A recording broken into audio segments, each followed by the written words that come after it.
Au Sénégal, la dégradation des sols représente un obstacle important à la productivité agricole et à la sécurité alimentaire. Face à cette situation, la disponibilité de données pédologiques fiables apparaît comme un levier essentiel pour orienter efficacement les politiques publiques. C'est dans cette perspective que le Sénégal s'est engagé dans le programme régional de cartographie de la fertilité des sols de l'Afrique de l'Ouest, mis en œuvre par l'ISRA et fondé sur le protocole LDSF, Land Dégradation Surveillance Framework. Il y a un projet qui a été financé par la BID dans un cadre d'un accord de prêt avec l'État du Sénégal, et un projet sous-régional entre 6 pays, le Sénégal, le Mali, le Niger, la Guinée, et entre autres Sierra Leone et Gambie. Voilà. Le projet est un projet du ministère de l'Agriculture. Le gouvernement du Sénégal a confié le projet au ministère de l'Agriculture. L'ISRA est l'agence de mise en œuvre du projet. Et l'INP et l'UCAD sont des partenaires également dans le cadre de la mise en œuvre de ce projet.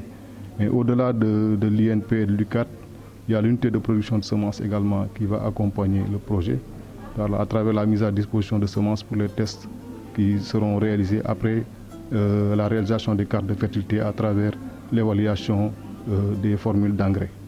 Et également, dans le cadre de ce projet, nous avons un partenaire sous-régional qui est l'ICRAF, qui également va coordonner la relation avec les autres partenaires de mise en œuvre, comme CropNet, l'Université Mohamed VI, etc.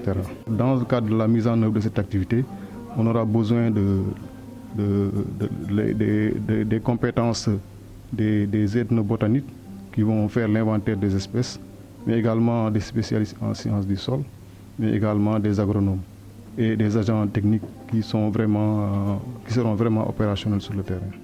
Avant le terrain, place à la formation. À Dakar, 80 techniciens de l'ISRA, de l'INP et de l'UCAD ont été formés sur le protocole d'échantillonnage des sols par la méthodologie LDSF. Ces agents ont été outillés pour transformer cette méthodologie en compétences opérationnelles. En fait, c'est un protocole qui a été développé il y a environ 20 ans aujourd'hui. Et ça a été développé parce qu'on a constaté effectivement au niveau du CIFOR ICRAF qu'il y avait un manque de protocole d'échantillonnage robuste qui pouvait nous aider à collecter des informations de qualité et qui permettait de pouvoir faire un lien entre les différentes composantes des paysages. Et on a développé ce protocole pour permettre aux institutions, aux chercheurs et aux centres de recherche de pouvoir collecter des données qui sont fiables, qui sont robustes et qui peuvent être mises à jour de façon régulière pour s'assurer que les décisions qui vont être prises à partir des données collectées sont vraiment des données de qualité qui permettent de prendre des décisions importantes pour le développement de notre agriculture et pour la restauration de nos paysages. Le protocole a essayé de mettre ensemble un certain nombre de méthodes et d'outils qui permettent de constituer une base de données plus robuste et qui contiennent beaucoup d'indicateurs qui nous renseignent sur la santé des paysages. Contrairement aux autres protocoles qui se focalisent sur certains aspects du paysage, ce protocole permet d'avoir une idée sur tout ce qui est dynamique des composantes du paysage. C'est pour ça que c'est un protocole qui permet à toucher plusieurs domaines.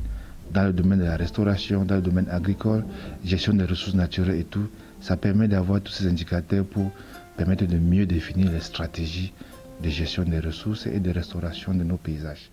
En tant qu'agent d'exécution de ce programme ambitieux à l'échelle nationale, l'ISRA réaffirme son rôle central dans la mise en œuvre des actions prévues.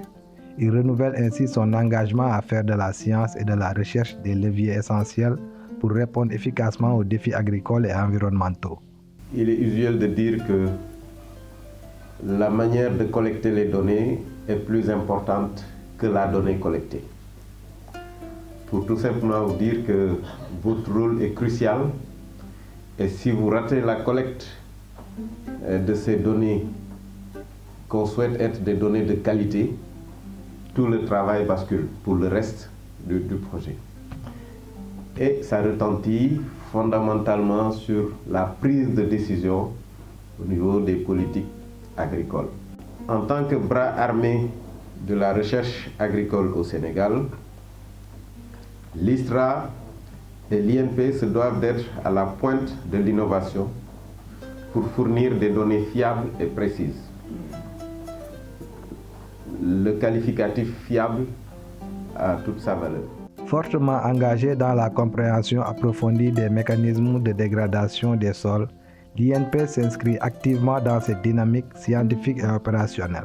À travers cette démarche, il affirme sa volonté de contribuer à l'amélioration des pratiques de gestion des sols. De manière concrète, la contribution de l'INP est quand même à retenir dans le sens que l'INP participera à ce projet à travers des équipes qui vont participer au prélèvement des échantillons sur le terrain dans le cadre de la mise en œuvre de la méthodologie qui sera validée avec l'ICRAF, l'objet de cette formation. Mais également l'INP dispose de laboratoires d'analyse sol aux plantes qui pourront contribuer à l'analyse des échantillons de sol.